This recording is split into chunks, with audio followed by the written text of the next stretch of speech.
आज का टॉपिक है ग्रंथि, अंतःस्रावी ग्रंथि, बहिःस्रावी ग्रंथि। एकदम आसान शब्दों में समझाऊंगा, तो चलिए शुरू करते हैं। ग्रंथि का मतलब देखा जाए तो गिल्टी, गांठ, गिरा होता है, इंग्लिश में ग्लैंड। आपसे पूछ दिया जाए ग्रंथि क्या है, तो आप कहिएगा ग्रंथि एक ऐसा अंग है जो एक या एक से अधिक पदार्थ बनाता है, जैसे में हार्मोन, एंजाइम, पाचन रस, पसीना, आंसू आदि। ग्रंथि जो है हार्मोन, एंजाइम, पाचन रस, पसीना और आंसू, ये सारे चीज़ों को बनाती है। ग्रंथि को इस तरह भी परिभाषित कर सकते हैं, मानव शरीर में ग्रंथि उन विशेष अंगों को कहा जाता है जो हार्मोन, एंजाइम और अन्य आवश्यक रसायनों का निर्माण और स्राव करती हो, माने मुक्त करती हो और छोड़ती हो, उत्पन्न करती हो, ग्रंथि कहलाती है। ठीक है, जो हार्मोन और एंजाइम और भी चीज़ें उत्पन्न करती है, स्राव करती है, मुक्त करती है, उनको क्या बोलते हैं? ग्रंथि। ग्रंथियाँ मुख्यतः दो प्रकार की होती है, अंतःस्रावी ग्रंथियाँ, बहिःस्रावी ग्रंथियाँ। अंतःस्रावी ग्रंथियाँ एंडोक्राइन ग्लैंड्स, यह ग्रंथियाँ हार्मोन स्राव करती है, मतलब हार्मोन मुक्त करती है, जो सीधे रक्त प्रवाह में मिल जाता है। शरीर के विभिन्न अंगों और कोशिकाओं में पहुंचकर उनके कार्य को नियंत्रित करते हैं, अंतःस्रावी ग्रंथियाँ कहलाती है। पीयूष ग्रंथि, थायराइड ग्रंथि, अधिवृक्क ग्रंथियाँ, अग्न्याशय ग्रंथि, पीनियल ग्रंथि, हाइपोथैलेमस ग्रंथि, पैराथायरॉयड ग्रंथि, वृषण, अंडाशय, ये सब के सब क्या है? अंतःस्रावी ग्रंथियाँ। तो चलिए पीयूष ग्रंथि के बारे में जानते हैं। पीयूष ग्रंथि, पिट्यूटरी ग्लैंड, आप इसे पिट्यूटरी ग्लैंड भी कह सकते हैं। यह एक मटर के आकार की अंतःस्रावी ग्रंथि है जो मस्तिष्क में हाइपोथैलेमस के नीचे स्थित होती है। ये कई महत्वपूर्ण हार्मोन जारी करती है और कई अन्य अंतःस्रावी तंत्र के कार्य को नियंत्रित करती है। ठीक है, इसे हाइपोफिसिस भी कहा जाता है। ठीक है, और पीयूष ग्रंथि का जो वजन है 0.6 ग्राम होता है। ठीक है, ये ADH, oxytocin, prolactin, GH, TSH, ACTH, LH, FSH hormone स्राव करती है। और पीयूष ग्रंथि का जो चित्र है ना, इस तरह का होता है। थायराइड ग्रंथि, थायराइड ग्लैंड, यह गर्दन में पाए जाने वाला एक अंतःस्रावी अंग है। ठीक है, यह 3 प्रमुख हार्मोन स्राव करती है। यह 3 जो प्रमुख जो हार्मोन है, ये मुक्त करती है। जैसे में कौन कौन? थायराइड ग्रंथि, थायराइड ग्लैंड, यह गर्दन में पाए जाने वाला एक अंतःस्रावी अंग है। यह 3 प्रमुख हार्मोन स्राव करती है, मतलब 3 प्रमुख हार्मोन जो है मुक्त करती है, जैसे T4, T3, कैल्सिटोनिन। ठीक है, यह चयापचय की गति को नियंत्रित करता है। यह छोटी तितली के आकार की होती है। थायराइड ग्रंथि की जो चित्र है इस तरह होता है।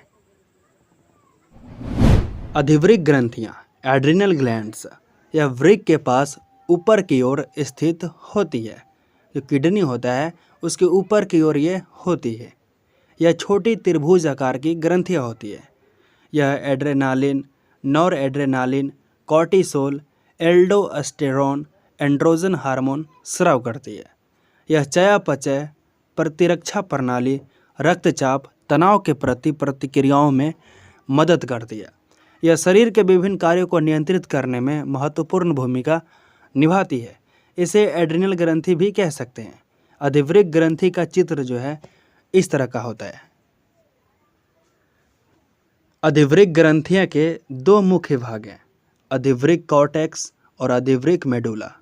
अधिवृक्क कॉर्टेक्स, एड्रिनल कॉर्टेक्स, यह गुर्दे का बाह्य आवरण होती है। यह 3 प्रकार के हार्मोन बनाती है। जो किडनी होता है उसके बाहर का घेरा होता है। ठीक है, और 3 प्रकार का हार्मोन बनाती है। जैसे पहला है ग्लूकोकोर्टिकोइड्स, दूसरा है मिनरलोकोर्टिकोइड्स और तीसरा है एंड्रोजन्स। ग्लूकोकोर्टिकोइड्स जैसे कॉर्टिसोल, यह शरीर के मेटाबॉलिज्म को नियंत्रित करने, सूजन को कम करने और तनाव का प्रबंधन करने में मदद करता है। मिनरलोकोर्टिकोइड्स जैसे एल्डोस्टेरोन, जो शरीर में नमक और पानी के संतुलन को बनाए रखता है। एंड्रोजन्स जो पुरुष और महिला दोनों के शारीरिक विकास और यौन कार्यों को प्रभावित करते हैं। दूसरा है अधिवृक्क मेडुला, एड्रिनल मेडुला। यह आंतरिक हिस्सा है। यह मुख्यतः कैटेकोलामाइन हार्मोन उत्पादन करता है। यह हार्मोन फाइट और फ्लाइट प्रतिक्रियाओं में महत्वपूर्ण भूमिका निभाती है। अगला ग्रंथि है अग्न्याशय ग्रंथि, पैनक्रियास ग्लैंड। यह भी अंतःस्रावी ग्रंथि है जो लगभग 6 इंच लंबी होती है। ये पेट में स्थित होती है। इसका जो आकार है चपटी नाशपाती जैसा होता है। यह पेट, छोटी आंत, यकृत, तिल्ली और पित्ताशय से घिरा होता है। अग्न्याशय ग्रंथि की जो चित्र है इस तरह होती है। और हाँ, इसका मुख्य कार्य 2 प्रकार के होते हैं। पहला अंतःस्रावी कार्य एंडोक्राइन फंक्शन। यह इंसुलिन और ग्लूकागोन हार्मोन का उत्पादन करता है जो रक्त में शर्करा के स्तर को नियंत्रित करता है। दूसरा है बहिस्रावी कार्य एक्सोक्राइन फंक्शन। यह पाचक एंजाइमों का उत्पादन करता है जैसे में एमिलेस, प्रोटियस, लाइपेज। ये जो तीनों एंजाइम है भोजन को तोड़ने में मदद करते हैं। ठीक है, ये एंजाइम अग्न्याशय से एक नाली के माध्यम से छोटी आंत में पहुंचता है जहां पर पाचन क्रिया को पूरा किया जाता है। अब समझते हैं पिनियल ग्रंथि, पिनियल ग्लैंड। यह भी एक अंतःस्रावी ग्रंथि है जो मस्तिष्क में कपाल कोसा के पीछे भाग में स्थित होती है। इसे एपिफिसिस सेरेब्री भी कहा जाता है।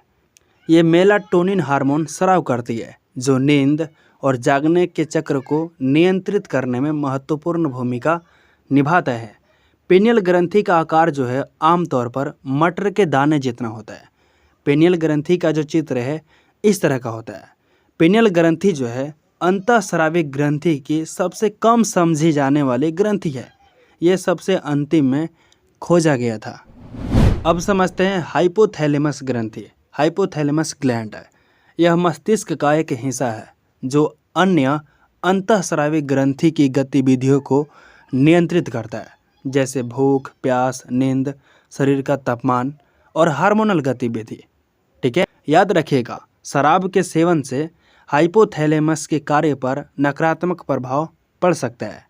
हाइपोथैलेमस ग्रंथि जो है CRH, TRH, GnRH, GH hormone स्राव करती है। हाइपोथैलेमस ग्रंथि का जो चित्र है इस तरह का होता है। अब है पैराथायरॉयड ग्रंथि, पैराथायरॉयड ग्लैंड। यह 4 छोटी छोटी अंतःस्रावी ग्रंथि होती है जो थायराइड ग्रंथि के पीछे होती है। ये ग्रंथियाँ पैराथायरॉयड हार्मोन PTH का स्राव करती है जो शरीर में कैल्शियम और फास्फोरस के स्तर को नियंत्रित करने में महत्वपूर्ण भूमिका निभाता है। पैराथायरॉयड ग्रंथि की जो चित्र है इस तरह होता है। ब्रिसन, टेस्टिकल्स जानवर तथा मानव में पाई जाने वाली नर जनन ग्रंथि है। ये यौन हार्मोन का उत्पादन करते हैं। ये अंडकोश में स्थित होती है। ब्रिसन ग्रंथियाँ जो है मुख्य रूप से टेस्टोस्टेरोन नामक जो है हार्मोन स्राव करती है। यह हार्मोन पुरुषों में कई शारीरिक और यौन विशेषताओं के विकास और रखरखाव में महत्वपूर्ण भूमिका निभाता है। ब्रिसन का चित्र ये रहा। अंडाशय, ओवरी, यह महिलाओं में प्रमुख जनन ग्रंथि है। ये ग्रंथियाँ पेट के निचले हिस्से में गर्भाशय के दोनों तरफ स्थित होती है। अंडाशय मुख्य रूप से 2 प्रकार के हार्मोन स्राव करती है। अंडाशय से एस्ट्रोजन और प्रोजेस्टेरोन हार्मोन का स्राव होता है जो मासिक धर्म चक्र और गर्भधारण को नियंत्रित करते हैं। अंडाशय का जो चित्र है ये रहा। अभी तक जो कुछ भी हम जाने ये था अंतःस्रावी ग्रंथियाँ। अब समझते हैं बहिस्रावी ग्रंथियाँ। बहिस्रावी ग्रंथियाँ, एक्सोक्राइन ग्लैंड्स। बहिस्रावी ग्रंथियाँ वे ग्रंथियाँ होती है जो अपने स्राव को नलिकाओं के माध्यम से शरीर के बाहरी या आंतरिक सतहों पर छोड़ती है। इनका स्राव सीधे रक्त में नहीं जाता है बल्कि नलिकाओं के माध्यम से शरीर के विभिन्न अंगों में पहुंचाया जाता है। ठीक है, बहिस्रावी ग्रंथियाँ लार ग्रंथि, पसीने की ग्रंथि, तेल ग्रंथि, अधिवृक्क ग्रंथि, अधिश्रवण ग्रंथि, ये सब के सब क्या है? बहिस्रावी ग्रंथियाँ। लार ग्रंथि, यह मुंह में लार का स्राव करती है जो पाचन में मदद करती है। पसीने की ग्रंथि, स्वीट ग्लैंड्स, यह त्वचा पर पसीने का स्राव करती है जो शरीर के तापमान को नियंत्रित करने में मदद करती है।